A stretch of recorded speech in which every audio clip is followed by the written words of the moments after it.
অনেক নামাজি লোক দেখবেন নামাজ পড়তে পড়তে কপালে কালো দাগ ফেলে দিচ্ছে, বাসায় বউয়ের সাথে খারাপ আচরণ করে, খিটখিটে মেজাজের, প্রতিবেশীর সাথে শুধু ঝগড়া, কলিগদের সাথে ঝগড়া, মারামারি, দুঃসম্পর্ক, এরকম আছে না? নাই বলেন, আছে না?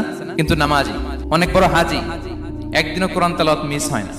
তো এত আবাদত করেও সে ইসলামের আসল এসেন্সটাকে ধরতে পারেনি। বিষ্ণু বললেন সবচেয়ে বেশি জান্নাতে প্রবেশ করাবে যে দুটি আমল, একটি হচ্ছে তাকওয়াল্লাহ, আল্লাহর ভয়, আরেকটি হচ্ছে উত্তম আচরণ, সর্বোত্তম আচরণ। তো আমরা যেন উত্তম আচরণের অধিকারী হই, আমার স্ত্রীর সাথে যেন ভালো আচরণ করি, প্রতিবেশীর সাথে যেন ভালো আচরণ করি, ছেলে মেয়েদের সাথে যেন আমাদের অ্যাটিটিউডটা ভালো থাকে, আচরণটা ভালো থাকে, কলিগের সাথে যেন ভালো থাকে। বিশ্বনবীর আচরণ যেমন ছিল তেমন আচরণ যেন আমরা গড়ে তুলতে পারি। আওয়াজ করে পড়ুন আমিন।